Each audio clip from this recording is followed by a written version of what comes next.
So, the question is, if some choruses in a song have parts that other parts don't. So essentially what we're saying is typically the chorus of a song is going to be the same words every time. But what happens when the chorus is actually telling the story and the chorus itself is as a whole or in part changing throughout the song? Are these considered multiple back-to-back choruses, or I like to call them a double chorus? Or is it a different part altogether? Well, this is a very interesting question that you bring up, Nate, and thank you for your question, because it is endlessly stimulating, and I must be honest with you that since you asked this question about 2 days ago, I have been ruminating on this question because, I just find it to be so just ripe for musical nerd explorations, which is what we're about to go do. So, okay. Is it a second chorus? No. So a double chorus is literally when you have the same chorus repeated twice in a row. You can hear this a lot of times at the ends of songs, and sometimes that double chorus is actually serving as an outro. Okay. Is it a post-chorus? Well, no, because a post-chorus is musically different from the chorus, not just in lyrics, but also in the melody. The post-chorus is different and serves to extend the energy of the chorus. So if we just said that the post-chorus job was to extend the energy of the chorus, then we could kind of call it a post-chorus. And to give you an example of what we're talking about here, let's all, if you're at home, you can go onto imongenius.com, you go onto any lyric site and type in Rockstar by the band Nickelback. Now, if you have a problem with the band Nickelback, please go take that up with someone else. I personally love Nickelback and think they are a shining example of ingenuity and a bastion of artistic creativity while also being able to be mainstream and make money. Now, you may be saying, well, I heard they're derivative and they use the same chord progressions. It's like, yeah, well, when Apple made the iPhone 2, people weren't like, it's derivative. They're like, well, it's the iPhone 2, right? So, you know, yes, do some of their songs sound similar? Yeah, but are they hits? Yeah. Are they good songs? I mean, I enjoy them, so there you go. I'm also biased because I grew up hearing Nickelback on the radio, so shout out to the boys. Love your stuff. Okay, so looking at this chorus, so the song structure, we have these verses that are telling a lot of story. And this entire song, again, this is Rockstar by Nickelback, has a lot of story in it. So this is a pre-chorus. Now we get into the chorus. So the chorus is, because we all just want to be big rock stars, live in hilltop houses, driving 15 cars. We get whipped cream easy and pizza is cheap, and we all stay skinny because we just don't eat, which is ironic because they have all this whipped cream and pizza. And we're hanging out in the coolest bars in the VIP with the movie stars. Every person who likes money is going to wind up there. Every person who I look up to in the way that the person I like how they look like is there with their bleach blonde hair. And hey, yeah, I want to be a rock star. It's like, okay, they're telling a story about this sort of superfluous lifestyle where you have made some money and you're a rock star, and so you're making these, well, unique and maybe not advisable choices with your lifestyle. So, cool. Now we get into the second chorus, and it starts off the same, because we all want to be big rock stars, live in hilltop houses, drive 15 cars. Whipped cream comes easy, pizza comes cheap, we all stay skinny because we just don't eat. Again, ironic given the amount of whipped cream and pizza we have at this point. We'll be hanging out in the coolest bars in the VIP with the movie stars, and then we go to every person who likes money is going to wind up there, every person we like how they look with their beach blonde hair, and then they go on to this second part, and we'll hide out in private rooms with the latest dictionary of today's who's who. They'll get you anything with that evil smile. Everyone's got a pizza dealer on speed dial. Well, hey, yeah, I want to be a rock star. Okay, so we have this extra storytelling part about the private rooms, the dictionaries who's who, which is interesting. It's a fascinating way of structuring it. So it's like, well, we can think about this as actually continuing to tell the story in the chorus, which is fascinating. So typically we would think of the chorus in simple terms as being this repeated section where it's the same every time, or indeed, as it progresses through the song, maybe the instruments around or the background vocals around the chorus are increasing in complexity, intensity, changing registers, whatever. Something in the arrangement is going to change in terms of the pop song. Now, if we take arrangement out of it and we just look at the song structure, indeed, we have these extra 4 lines of lyrics being added in on the end of the chorus, and we can see these 4 lines actually change in upcoming choruses as well. So what do we call this? Well, I would call this an extension of the chorus, or coloring the chorus, or adding to the chorus, or adding a tag to the chorus. Now, tag is an interesting musical term because tag would typically mean something closer to a coda. Which you kind of sort of have here, but coda typically would be at the end. That would get us a different ending. It doesn't have to. I mean, you could have a coda that then brings you somewhere else, I suppose. But really what we're seeing here is an interesting time where there's a fascinating thing called the 80-20 principle. And the 80-20 principle means that like 80% of the time, some system will work and 20% it doesn't. Now, it's not always 80-20. Sometimes it's 60-40. Sometimes it's 95-5. And what we're seeing here is one of the 5% of the time, because with music structure labels, that gets us there 95% of the time. What we're seeing here is one of those 5% of the times where someone understands the structure completely, but they're choosing to go with inspiration. And inspiration is always going to be the top level for every decision I believe you should make in music. Someone out there might feel differently, but I think inspiration's always gonna be the #1 filter. So it's like you're inspired. Now, the second layer down from that would be emotion. So first you wanna optimize for inspiration. If you're not feeling inspired, maybe wait till you are inspired and then come back and write. But after you've gone through the initial burst of inspiration and you go and actually crafting the song, then we can think about layering down. So we have inspiration, then we have emotion. Under that would be the second level of importance. Then under that would be message. Then under that would be story. Then under that would be structure, so how the song is structured. Then under that might be melody rhythm, then melody notes, then chords. And so what we're looking at here is a hierarchy of translating your song. And what's the most important part of translating your song? So I think the deeper lesson here is that it is a lot of fun to go after these edge cases. Edge cases is a term in software for the 5% of the time where something doesn't fit in the system. It's fun to go after these edge cases because we get to have nerdy musical conversations like this. And I don't know if you've noticed, but I'm really enjoying having this nerdy music conversation with you because it's fun. But here's the thing. While it's cool to attack these edge cases, the more important lesson here is to ask the question, how does this change in the structure impact the story, which impacts the message, which impacts the emotion? So the more interesting thing to attack and unpack is to not look at deviations in structure, but it's to look at the result of the deviations in structure. Now, because emotions are subjective, it's very difficult for someone to say, well, this clearly causes X, or this makes everyone feel, happy, or this makes everyone feel sad. We can't really do that. But what you can do is inside of yourself, you can get very still, and you can even close your eyes and maybe go listen to Rockstar by Nickelback. And when they get to that part of the chorus where it's extended, feel in your body what emotions, what feelings that gives you. Now, I've listened to this song literally hundreds of times because it was on the radio when I was growing up. So I can tell you that the emotion that this song gives me, it gives me a little rah. Hey Dan, use your words. What emotion? Rah. And the name of that emotion was rah.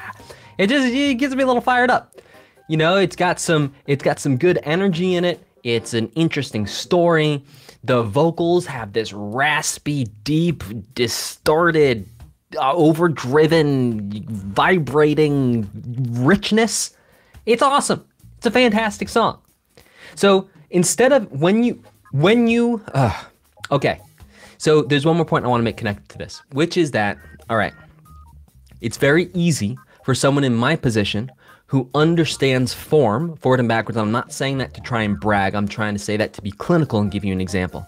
So I understand form forwards and backwards, like song form, like I get it. Like in my sleep, I've got it, no question. What's interesting is I can come up to you and I can say, well, optimize for inspiration. Because I don't have to think about form. Because I understand it and I know it so completely that I can just allow myself to be inspired and something comes out and then I can go craft it and then I can think about the emotion. If you're learning about song form and you are not yet fluent in understanding song form and you've not done, you know, maybe 30, 40, 50, 60, 100 song analyses where you've gone through and broken down and understood the form, then what's going to happen is you're going to have a certain amount of your brain that's always going to be thinking, what's the form? How do I categorize this? Where does this go? Now, the advantage of that is that music theory gives us these mental models. Mental models are a way of thinking. And the way of thinking around song form is that we have these labels like verse, chorus, pre-chorus, post-chorus. So the beautiful thing is that you can use these mental models. Now, there's a dip in the effectiveness of the mental model, and that is when you first learn it. When you first learn a mental model, everything you think about and do is in the context of the mental model. You're going, oh, well, okay, so we have a verse. So surely what must come next is a pre-chorus, instead of asking yourself, what emotion do I want to optimize for? What message do I want to optimize for? You see? And so what happens is the more you spend time in form and the better you get at form, the faster you are going to rocket yourself out of having to think about form, and then you're going to be able to optimize and really pay attention and focus on the higher levels of importance in a song, which is going to be the emotion, which is going to be the message, which is going to be the story, right? The structure should serve all of those.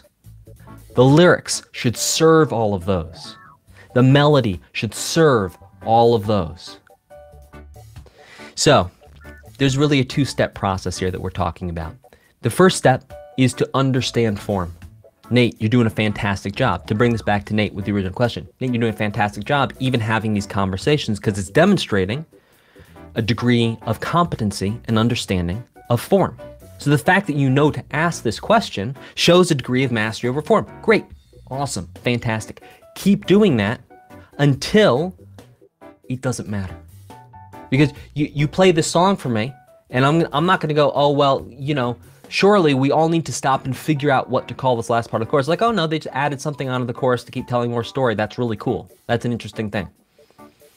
And then what happens is you start optimizing for inspiration more and more and more, the more you understand about music theory. So I say with music theory, and song form is included in music theory, that it's like you get a year's worth of learning in a week, right? But the downside of that is you need to work after that week for maybe a month to really get that year's worth of learning to stick, but you will strap rockets to your boots and fly yourself into the future. When you use music theory, what I'm trying to say is you save a lot of time net over the long run by understanding music theory, by understanding form. Unless you are one of the 5%, again, 80-20 principle, 95% of people need to learn music theory, need to learn form. 5% of people are creative geniuses who just by hearing music intuitively understand form. Intuitively understand how to then, well, if they're a musical genius, they're going to understand the form intuitively. Then if you're a music creative genius, you can then come up spontaneously with ideas. And you can watch, there's Instagrams and TikToks of this one producer who sits down with his piano. By the way, hey, Rated Night, this is live. And see, proof, boom. So you can see producers who are literal musical creative geniuses. They don't know the names of notes. They might not know the names of sections, but they can sit down with people who do know that stuff and kind of go, and then I want it to go ba do do ba ba ba ba ba ba ba ba ba ba ba, and then it's the other person's job to go ahead and translate that into music. You can see that with Justin Bieber and the way he works with stringed instruments. There's footage of him in studio, and yes, sometimes he's using musical correct terms because he's gone out of his way to learn some of this. But if you're going to come up to me and you're going to say Justin Bieber is not a creative genius, I'm not going to agree with you. That dude is a creative genius. You know, didn't need to go to music school to be a music star, right? There's some people who don't need to learn things to go all the way, but they're like the 3%, the 2%, the 1%. For the rest of us, and I'm including myself, the more we learn, the better we're going to be able to execute and get things rocking and rolling and actually understand form and actually understand structure and then be able to integrate that into our creation, our writing, our performing. So that being said, if there's any other questions or if you're working on a question, type a 1 in the chat. But that was an interesting journey from a question around form to really the lesson of how form ultimately and music theory ultimately doesn't matter. But until it doesn't matter, it matters the most. So music theory ultimately doesn't matter, but until it doesn't matter, it matters the most. Some really interesting stuff there. So it's like, yeah, at the end of the day, no, music theory does not matter, but it only does not matter if you understand everything it has to offer you, or you intuitively have that as a God-given gift, you know, where you wake up in the morning, like we look at Usain Bolt, super, super, super fast running man. Had I trained and eaten and lived the exact same life as Usain Bolt, I would not have run as fast as him.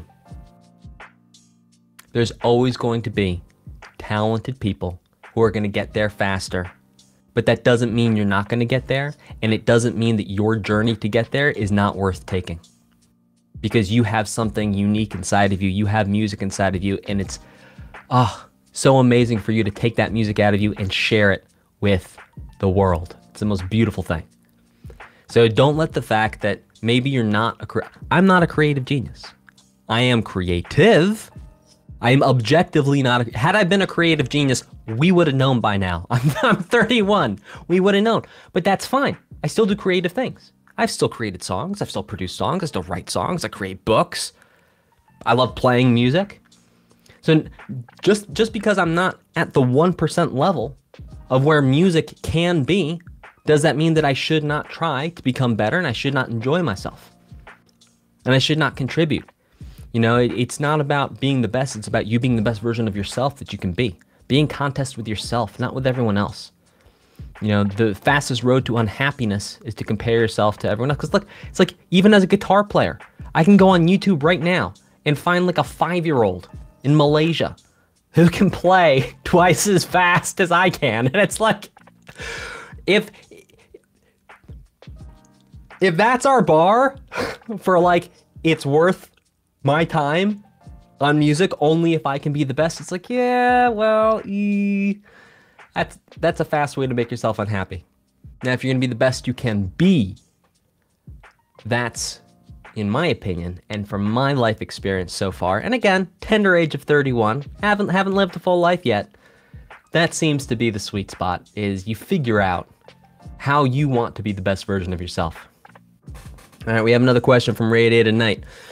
Radiated Night says, I know there are composers and other artists that use technology software to mimic instruments when making music. Do you think this way to make music is going to overtake the use of instruments? Well, it already has, objectively speaking. And it's not even a question of art or not art. It's a question of economics. So it's like, I can buy a pack of audio units or VSTs and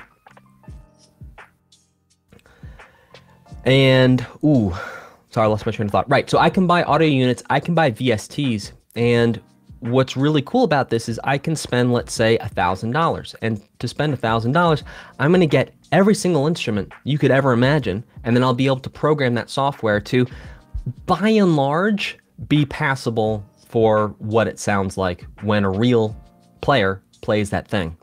So it's like, by virtue of that alone, and people's desire to create, it naturally is right now. I mean, if you look at the number of people who can afford to bring, all right, so let me put this into context.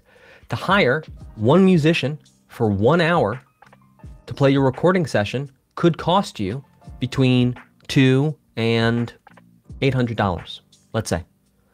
Okay, so between $200 and $800, you're going to spend for one musician for 1 hour, or you can spend $1,000 and get every instrument, every musician, and you don't need to pay them. And the only thing that you need to spend is your time creating the music. So by virtue of the value proposition and the value discrepancy between the two, and yes, obviously, whenever you can work with live musicians, you should. Well, I don't know about that. You could. I don't know if you should. I'm not going to say that you should. I'm saying that you could. And I'm going to say that there's a value and there can be a pleasant experience internally when you work with other humans that you do not get working by yourself. There's something to be said about being on a team, a creative team, even if that is you giving directions to other people. You're still on the team. So I think that way is going to overtake the use of instruments. I think it already has. I think if we look at the body of work, the number of songs that are released every day, there is going to be, on average, more software instruments used than there are real instruments. And I think that's going to go even further once AI really starts kicking in on the music creation side, which it already is. I just did a podcast with a company where I was the guest, and these guys are doing some amazing stuff where it's like they're working with language models and video games to spontaneously generate music from the composer's creation depending on different situations. So it's like, it's fascinating stuff. We're living through a fascinating time, and I'm super stoked for the future. Roderick asks, so Dan, how can I get 2 of those t-shirts? What, like this? Roderick, you want 2 of these? or is that a joke or something else? I'm not sure. Well, Roderick, I'll follow up with you. If you really do want some t-shirts, I will point you in the direction of getting some Best Music Coach swag. Okay, Roderick's like, yeah, you know what? I do. Well, Roderick, we'll rock and roll from there. All right, so I don't see any more questions. Thank you all so very much for your questions. Thank you for the privilege of your attention. I hope I gave you actionable and useful information that deserved your attention and made your attention worthwhile. So with that being said, thank you all so very much for watching. Take care. Have a fantastic, phenomenal rest